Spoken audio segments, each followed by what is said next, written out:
You're listening to the Talking Headways Podcast Network. This is Talking Headways, a weekly podcast about sustainable transportation and urban design. I'm Jeff Wood.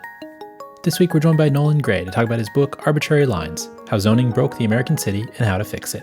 We talk about how cities are regulated before zoning, why state and national reforms are important, and why zoning abolition should be the ultimate goal. Stay with us.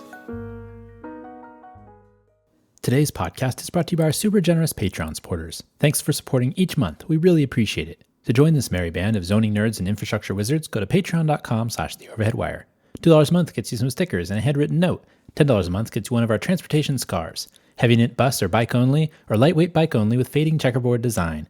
Sign up at patreon.com/theoverheadwire and I'll send one right along. You can also purchase the scarves at theoverheadwire.com. Get your fresh Elmo or fresh Kermit before winter arrives. Order now at theoverheadwire.com. Also, because we do a lot of episodes covering a lot of books, we've partnered with bookshop.org as an affiliate. This means that if you buy a book through the Overhead Wire shop on Bookshop, a small amount of that purchase goes to us. Now, we love when you order from your local bookstores, but if you want to support the authors we have on the show and help keep us interviewing them, that would be tremendous. All the books we've ever discussed on the show with the authors are now in the shop. That's bookshop.org/shop/theoverheadwire. That's bookshop.org/shop/theoverheadwire. And finally, check out the Overhead Wire Daily Newsletter, established in 2006. We were doing it way before anyone else thought it was cool. Join thousands of readers and sign up for a 2-week trial at theoverheadwire.com to check it out. That's a 2-week free trial at theoverheadwire.com. Nolan Gray, welcome to the Talking Headways podcast. Thanks so much for having me. It's a pleasure to be here. Yeah, thanks for coming. Before we get started, can you tell us a little bit about yourself?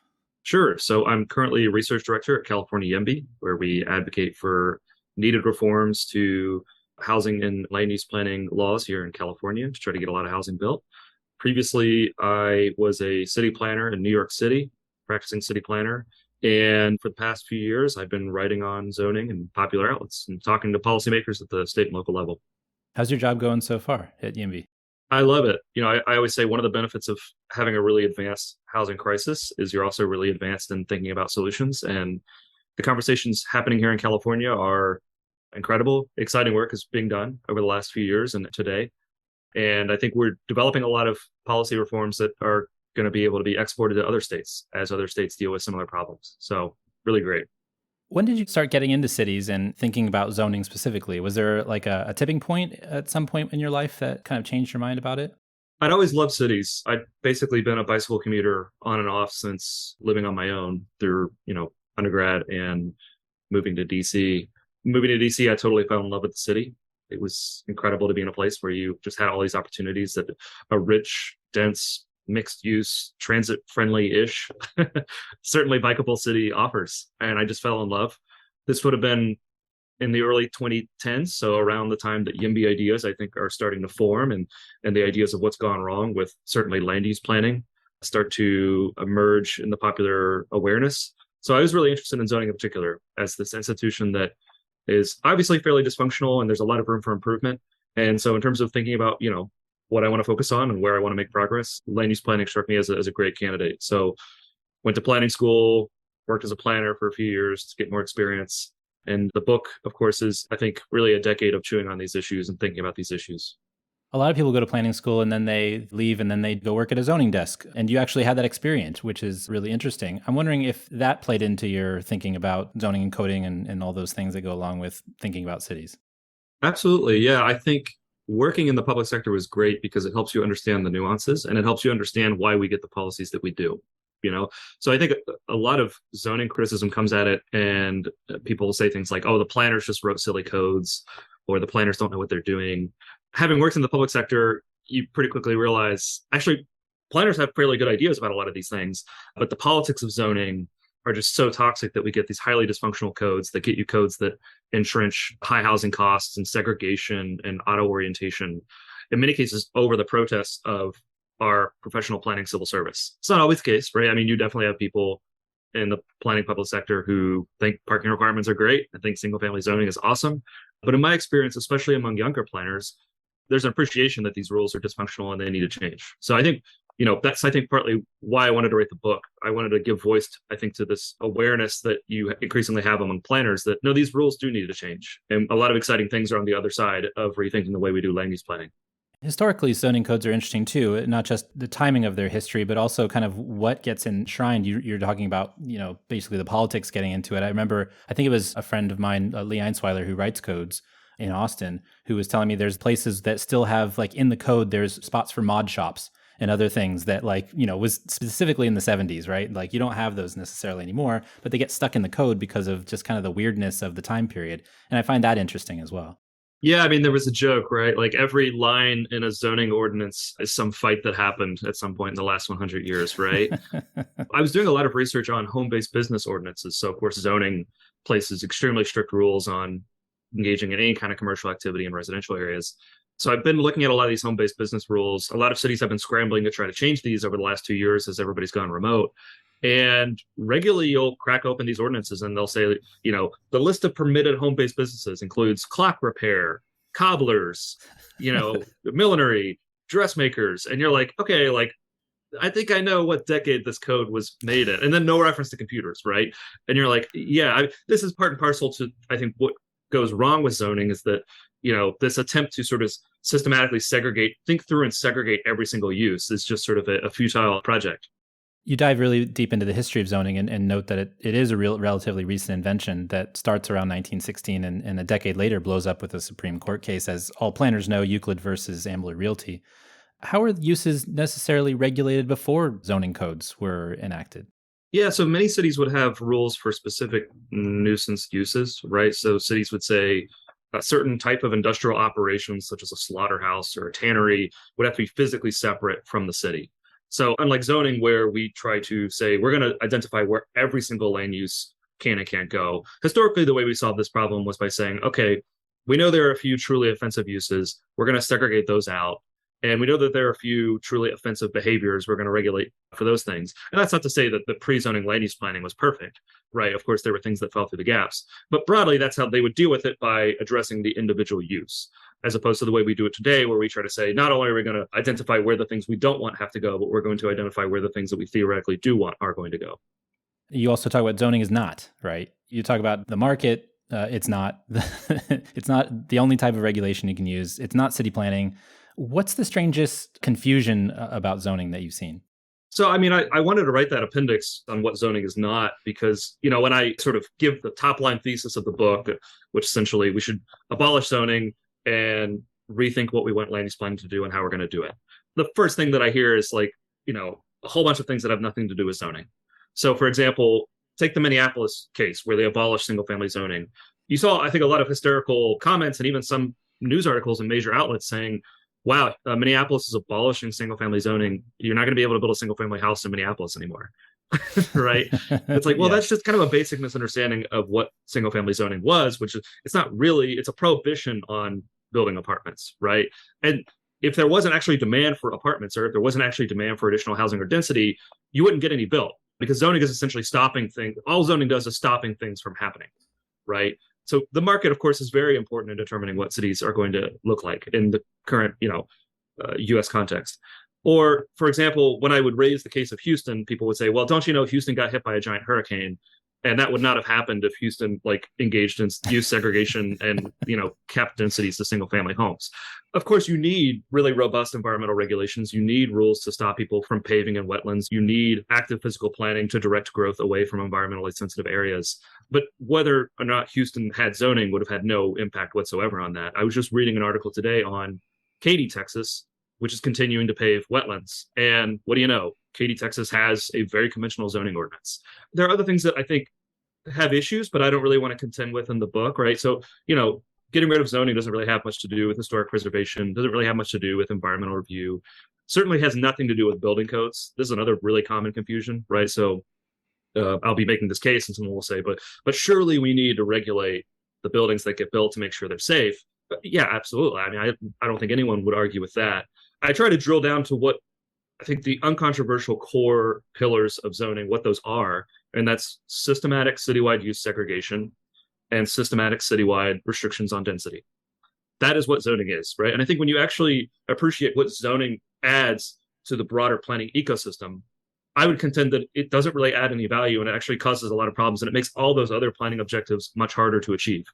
You mentioned Houston. It's really interesting. I grew up outside of Houston in Kingwood, which actually got annexed by Houston, which is a really interesting story back in 1994, 1996, I think, something around there. And there was a big dust up when we got annexed because everybody was very upset. We were going to lose fire trucks and the police was going to be different and all this stuff. And we were going to just lose regulation. But it's really interesting to think about how like all of the hurricanes actually, how it impacted my neighborhood. Flooding in parts, but part of the reason was because there was a dam upstream that actually had to release water because it was going to overflow, and not necessarily because of the way that the land was laid out and things like that. It's interesting to think about all the other policies that are involved, all the environmental regulations. I mean, Houston's a tabletop. If you drop 50 inches of rain on it and it has nowhere to go, that's a problem into itself.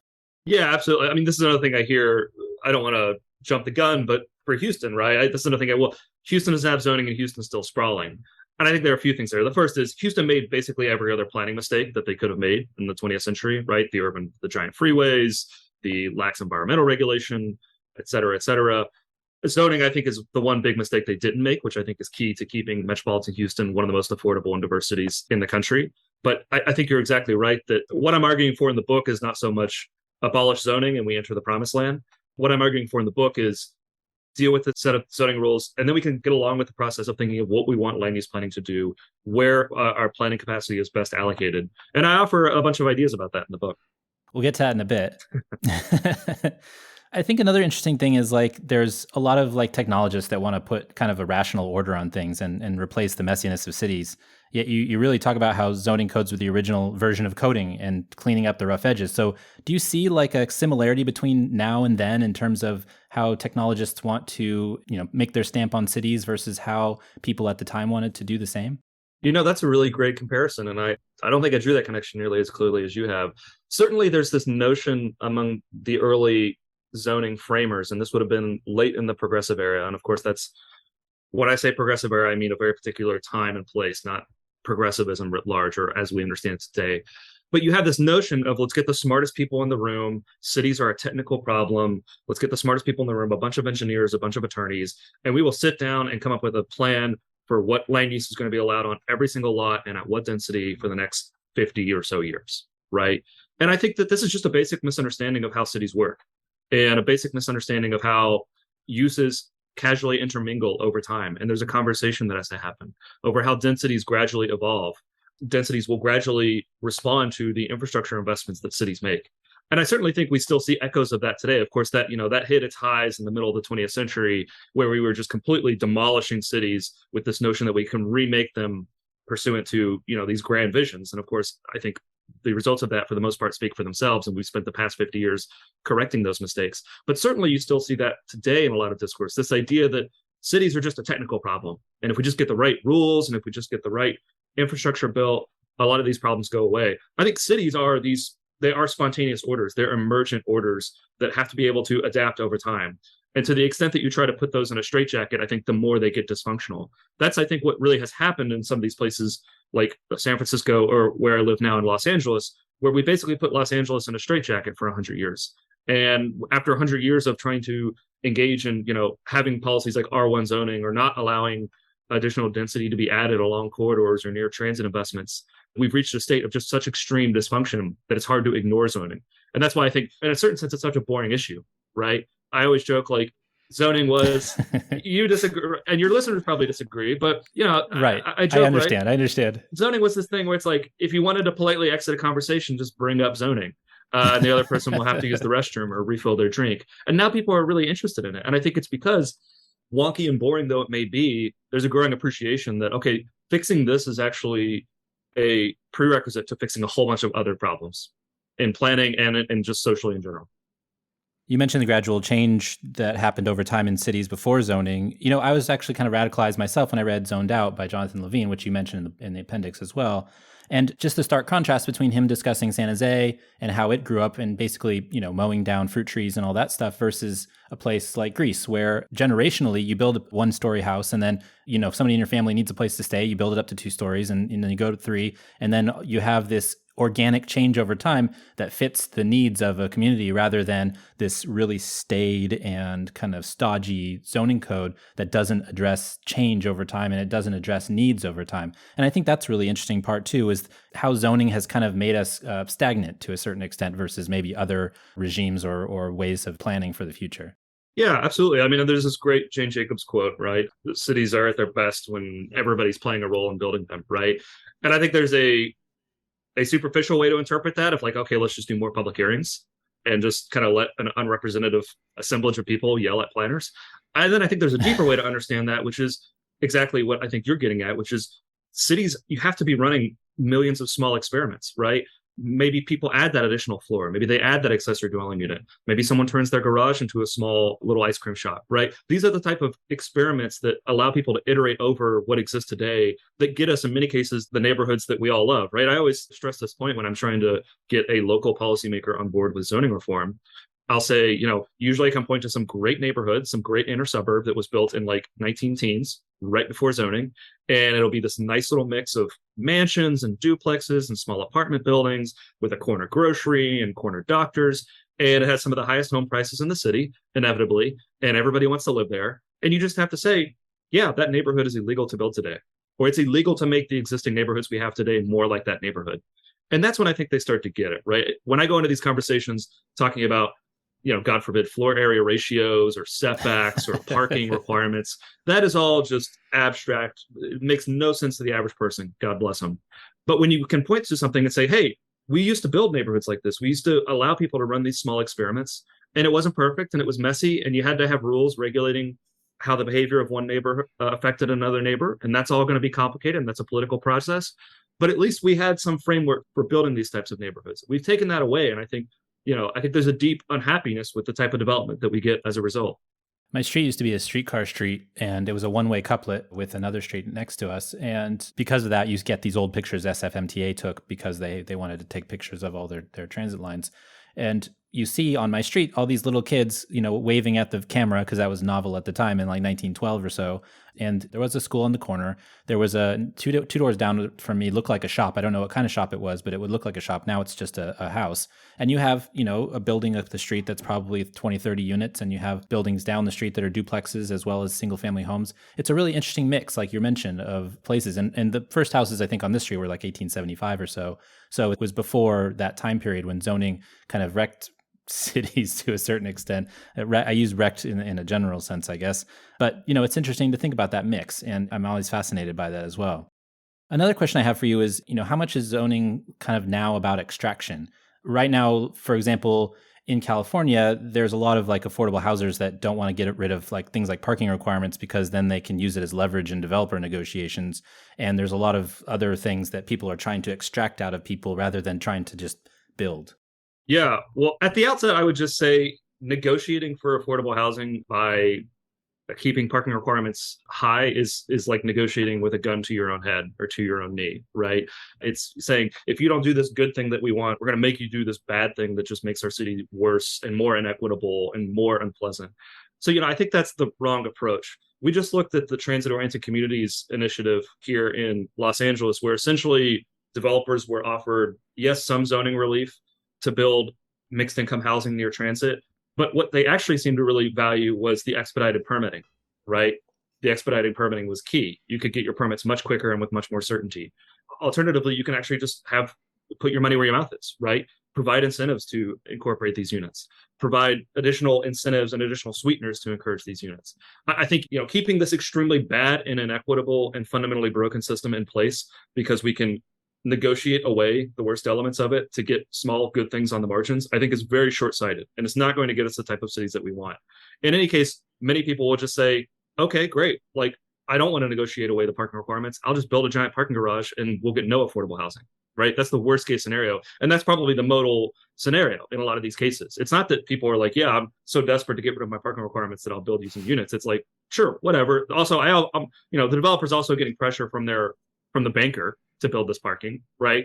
They know that building the parking is going to increase very slightly the rents that they can charge for the units. So they'll just build this, right? They'll just build the units. And in any case, too, I would just add on this very quickly. They studied what happened in San Diego when San Diego removed a lot of these parking requirements near transit. And actually, one of the biggest beneficiaries of it was developers building 100% income restricted units, right? Because those income restricted units are the projects where it's actually really valuable to not have these parking mandates. So this notion that we need to keep bad zoning in place so we have some leverage over developers, I think is very short-sighted. And it's not really, when we liberalize some of these rules, it doesn't actually get us the results that the doomsayers say are going to happen.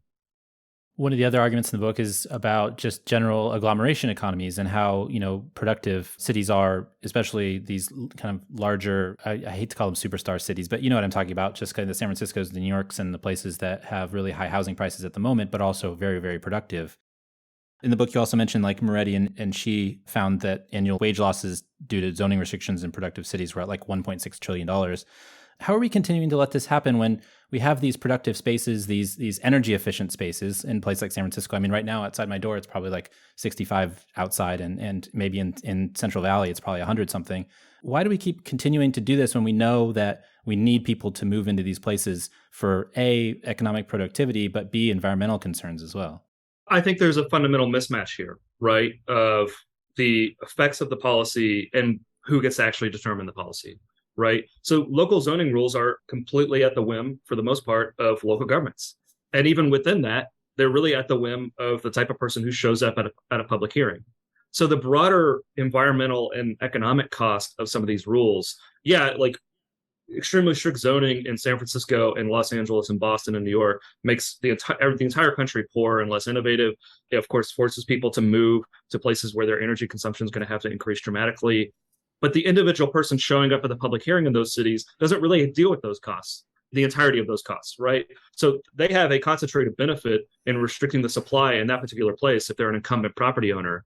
And then, of course, they don't necessarily feel all of these downstream costs that are going to affect everyone else. And I think this is actually the argument for much more state involvement and even some more national involvement in reforming zoning codes, right? Housing markets work at a metropolitan level. This notion that here in Los Angeles, we should have hundreds of different political entities completely determining their own land use planning rules independent of each other is crazy. And that's not how we do transportation planning, by the way. We recognize that we need a large metropolitan role in transportation planning. I think we need to get to a similar place with land use, where we say a suburb doesn't make land use decisions in a vacuum. Those decisions affect all of their neighbors. And those decisions get you potentially patterns of segregation or patterns of high housing costs or patterns of growth that happens in an unsustainable and sprawling way. Right. So you need more metropolitan coordination. State governments, I think, have an important role to play in putting guardrails around what local governments can do to force them to consider some of the broader costs of these behaviors. And then the national government as well. I don't think we're ever going to move to a Japanese style or a French style zoning system where the national government actually lists out the zoning districts that can be mapped and leaves local governments with relatively less leeway. But we can do things on the margins that say, hey, if you want to be eligible for discretionary funds, for community development block grants, if you want to be eligible for surface transportation grants, if you want to be eligible for transit funding, we want to see a plan to remove some of these barriers to the type of growth that builds equitable, affordable, sustainable cities. It's interesting. Those countries you mentioned are basically the sizes of states in the United States. I mean, France is kind of often analogous to Texas in terms of size and scope, which is interesting because, we have many states and you can do that at that level. And it doesn't maybe not necessarily need the national level to step in. But then you also get, differences in every single state that might, kind of cause concern. And it makes it maybe harder for developers to go kind of hop from place to place in order to do more rather than specialize in a specific place. Although it would be better to specialize in a state than it would be to specialize in a city, which is, I think, a lot of what happens now. Absolutely. Yeah, I think this is an underrated dysfunctional quality of zoning, right? That every single city writes its own zoning code completely de novo. So it's very hard to have these larger markets where somebody can just go in and build housing, maybe in a city where they don't currently live. What you end up having to do is you have to lawyer up, you have to hire a local planner, you have to figure out who the local elected official is that you have to talk to. So you get the system that's very fragmented and very just difficult to navigate. But absolutely, you could have states. I think this would be a huge step in the right direction to have state governments say, okay, like here are the zoning districts that you can map, right? And we'll leave it up to the discretion of local planners to map that. But here are going to be the broad rules. This is what R1 is going to look like in the entire state of California. I think that would be a huge step in the right direction. When did local control become such a kind of a rallying cry? Was it at the initial enactment of zoning, or is it kind of something that's newer? That's a really interesting question. My sense is that local control rhetoric starts to become more prominent when school desegregation starts to come into effect. That's just my sense. I mean, this is an entire field of research, I think, within this policy area. But my sense would be that suburbs started to place a lot more emphasis on local control when the Supreme Court mandated school desegregation. And you get a lot of extreme municipal fragmentation in the 2 decades after that. And then, of course, all of these local governments adopting codes that make it very, very hard to build certain types of housing. I would assume that that tracks broadly with that historical tradition, but I'd be curious to look more into it. You have some solutions too, which I find very fascinating. Abolish single family zoning, reduce parking requirements, simplify zoning districts. How did you come up with the solutions to this kind of enormous problem? Yeah, I wouldn't say I came up with the solutions. I think this is a really exciting policy space to be in. And a lot of these things are happening right now. So, in the chapter where I talk about reforming zoning, I really wanted to pick out what I thought were some of the most exciting things happening right now and where there's the lowest hanging fruit, right? So, even if you're not fully on board with this project of let's scrap zoning and hit the reset button on land use planning, at a minimum, I think we can get buy-in for getting rid of policies like single family zoning, which from their origins in Berkeley were explicitly segregationist. Or we can get rid of policies like minimum parking requirements, which essentially legally presume that everyone will always drive everywhere. This is very low-hanging fruit. And it's already happening in cities all across the country. I think in the conversations about land use reform, we tend to talk about California or we talk about the Northeast. There's exciting stuff happening all over the country and in places where we don't even think of as traditionally having a housing affordability crisis, right? So I highlight some of the accessory dwelling unit ordinances that are coming online in the Midwest, or some of the stuff happening in the South where cities are scrapping minimum parking requirements. So, I didn't come up with the stuff. You had policy innovators like Donald Shoup basically working on these issues for decades. And I think now we're just finally starting to see the fruits of that. You also have, I guess a couple of days ago, Charlotte voted to change their Unified Development Code and get rid of single-family zoning throughout the city, which was really interesting, especially coming from a city in the South like Charlotte. Obviously, it's a liberal city in kind of a purple state, but it's interesting to see that happening at that level. And you have places like Minneapolis too, et cetera, the state of Oregon. There's lots of stuff going on. It's amazing. Another interesting thing that I think was brought up in the book, and I think that's been kind of discussed lately, is this result of zoning that creates buffer zones. And the idea that you put apartments next to the major highways or the roads, and then you protect single-family zoning or single-family houses at all costs. I'm curious what the discussion's been around that over the last year or so, because it's been interesting to see kind of the articles and people start to talk about this subject, whereas it wasn't really discussed much outside of smaller groups before. Yeah, well, so the entire zoning system that we have today is optimized around protecting the detached single-family homes of the wealthiest people in any given city. Pure and simple. I mean, that you can read the early materials outside of unusual contexts like New York City. Early zoning discussions were always about this. We need to protect the detached single-family homes in this elite neighborhood from the incursions of apartments, which, of course, Justice Sutherland refers to as mere pests in the Euclid v. Ambler decision, or any sort of commercial use. And it's funny, too, because even when you read the types of commercial uses that they're fretting about, they will say stuff like Chinese laundries or dance halls that are bringing African-American residents into the neighborhood, right? So even these elements of zoning that seem reasonable with modern eyes have these very unsavory origins. I think an element of this that's recently come to the forefront is this use of more affordable housing typologies to buffer those single-family homes from nuisances, right? So this is, I think, a point that I try to make in the book. Zoning doesn't really solve these incompatible neighbor issues by actually regulating the impacts or separating uses in a coherent way. But in many cases, it puts the most housing in the worst possible places, right? So exactly to your point, there's this best practice in zoning of, oh yeah, most of the housing should go along the loud, noisy corridors or next to the freeway. Or, the busy, boisterous commercial district should be buffered by multifamily housing, literally putting people in the places where, from a pure impacts perspective, it's probably the worst place we could put them. And that still happens today. Of course, here in California, we're engaged in the regional housing needs assessment process, where we basically say to local governments, okay, based on certain population indicators and economic indicators, we want to see a plan to allow for at least so much housing. Identify the sites where you're going to put that housing, and you crack these things open. And cities regularly are taking extremely marginal land, in many cases right next to freeways or next to industrial uses, and saying, we're going to put all of our affordable housing here. And of course, that raises major equity issues. It raises significant environmental justice issues, but that's just zoning best practice, right? And I think that is very revealing about the purpose of this broader system, right? As I raised, the purpose of the system is to protect the investments, detached single family homes of the richest people in the community. And we shouldn't be surprised when the zoning system continues to do stuff like this, even after we've had these huge national discussions about the need for environmental equity, racial equity, and how we plan cities. Every time I see one of these crazy layouts or just how zoning kind of impacts people and property owners and people just trying to do something with their own land, especially here in San Francisco, whether it's a laundromat or whatever else with shadows and all that stuff, I always feel like it's a taking. And I feel like maybe that was the planner in me that's like, why are we continuing to allow this to happen? And I'm surprised it hadn't really been straightened out by now. And I'm curious what keeps people from suing on, like, say, discrimination or pollution grounds. Or we were just talking about how zoning kind of pushes, dense housing near freeways. And, people always end up with dark soot on their windowsills because of brake dust or whatever. And I'm just always surprised that we can't figure out a way to legally fix this if that's the way that our system works. Obviously, there's probably other ways we could do it, but the way that people do mostly now is through the legal system. Yeah, I mean, I think it varies by state. So different state court systems have, I think, taken a more or less critical eye of zoning. So, for example, in New Jersey, I think the courts are very sophisticated and they know that this is a system of instituting segregation, and they put up pretty strong guardrails around how local governments can execute this power, and that's positive. Other states like New York seems to be very whimsical and significantly less serious. Here in California, I think we're making progress on this, right? So, part of the reason why we're hearing about a city like Palo Alto or a city like Atherton putting their housing in the worst possible places is because we have this oversight mechanism.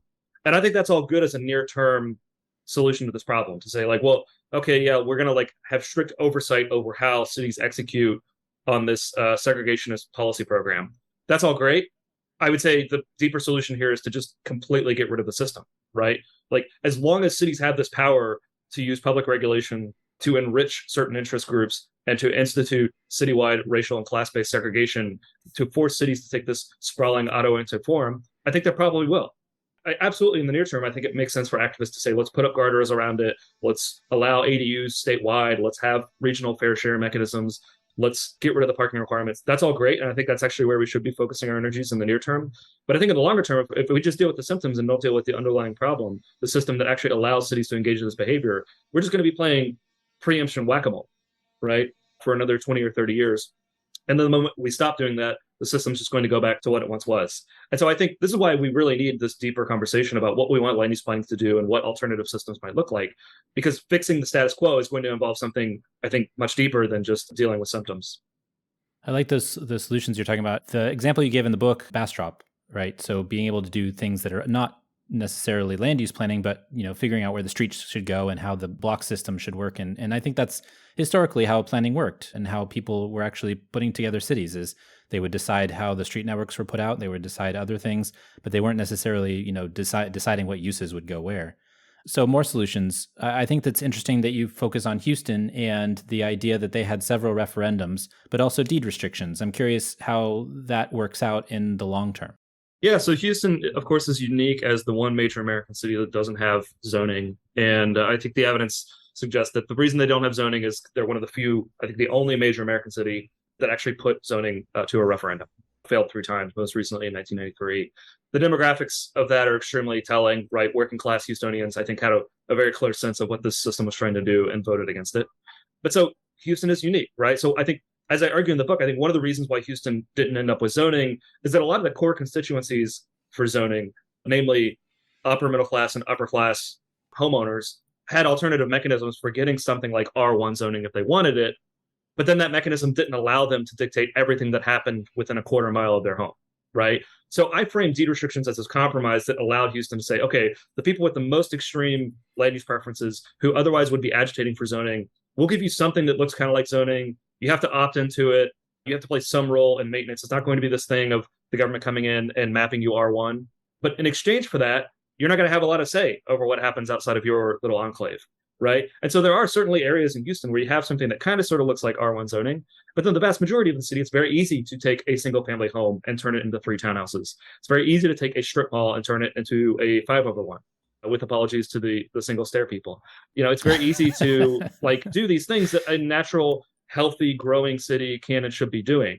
And as I stressed earlier, for all of Houston's other planning mistakes, I think this is one highly consequential mistake that they didn't make. And it's not an accident that Houston is one of the most affordable and diverse cities in the country. It's not an accident that working class families move from Los Angeles to a city like Houston.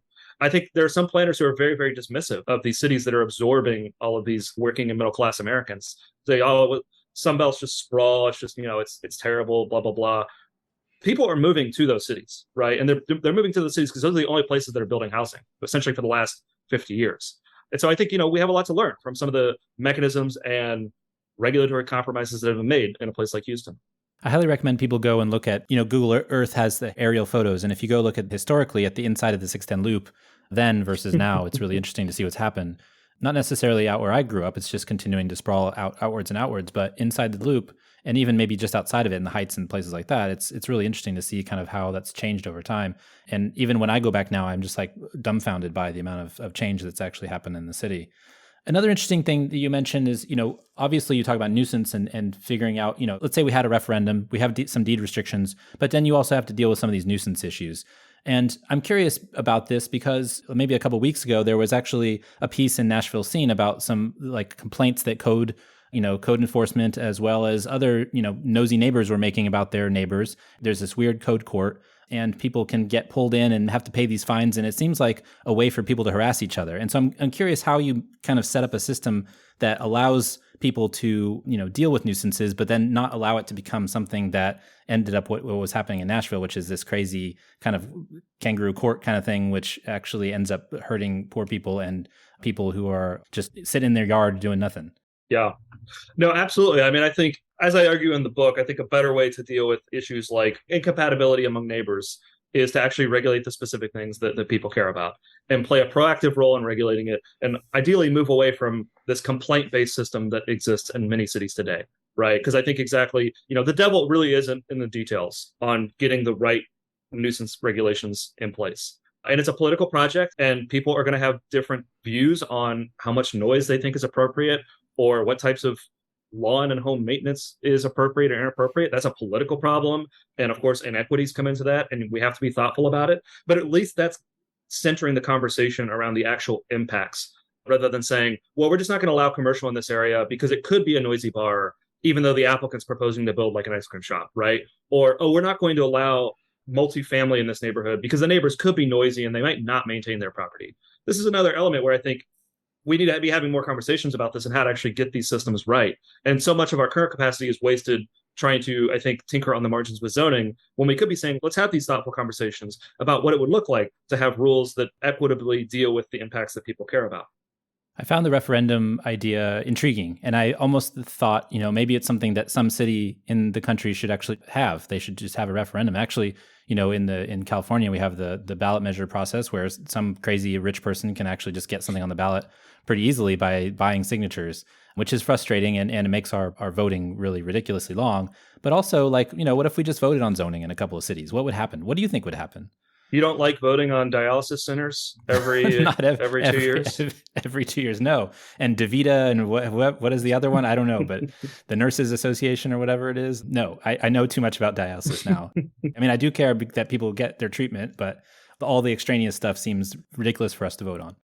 Right. Yeah. I mean, I think where referenda could create a lot of value is in contexts where new municipalities are incorporating and they want to adopt zoning for the first time, right? So they want to enforce a zoning code where nothing previously exists.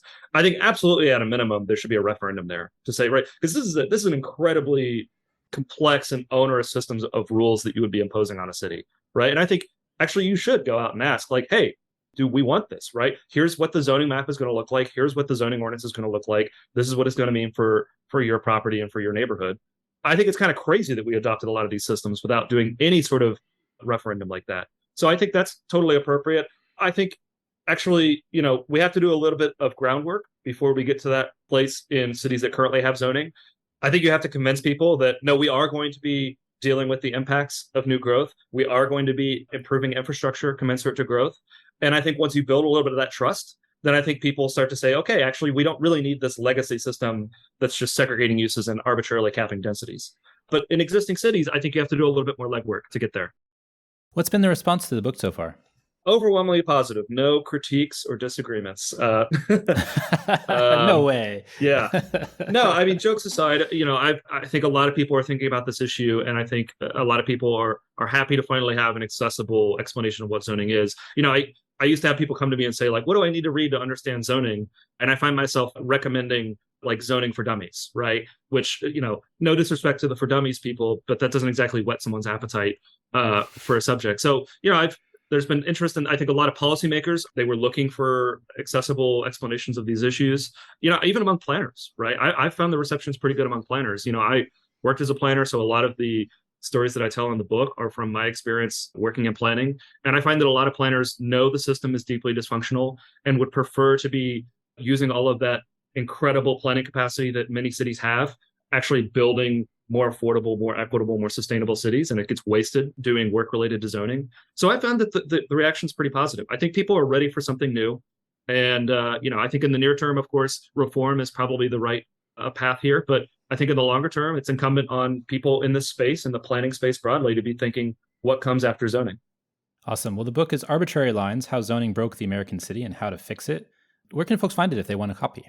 I always recommend try to grab a copy at your local bookstore. They can order it for you. Of course, you can order it directly from Island Press and then online at bookshop.org or Amazon. You can also request a copy at your local library. It just got a second printing. Is that correct? That's right. We're going into a second printing. Yeah. That's awesome. Congratulations. Thank you. Very popular book, very popular subject. I must say, reading it as a planner myself, somebody who's gone to planning school, I really did appreciate the simplicity of it. I really appreciate the explanation of it. Even, like I said, as somebody who is deep in this almost every day, probably not as deep as you in zoning, but, just cities generally, I really appreciated the simplicity and the ease of the reading it as well. Sometimes it's hard to get through some of the books that we process, so I appreciate that as well. I appreciate that. Yeah. I wanted to produce something that I think would be accessible to the layperson who doesn't think about zoning all day and is living a happy and normal life. So hopefully this is the closest thing we'll get to a zoning beach read. Are those of us that think about zoning all day not living happy, normal lives? Maybe we're not. Well, Nolan, thanks for joining us. We really appreciate your time. Thanks so much.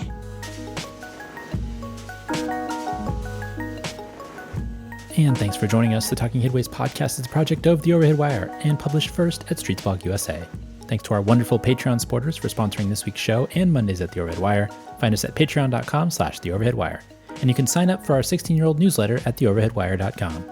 And you can also listen to our show on your podcatcher of choice, including Spotify, Stitcher, SoundCloud, iHeartRadio, and Apple Podcasts. And if you can't find it there, you can always find its original home at usa.streetsblog.org. We'll see you next time at Talking Headways.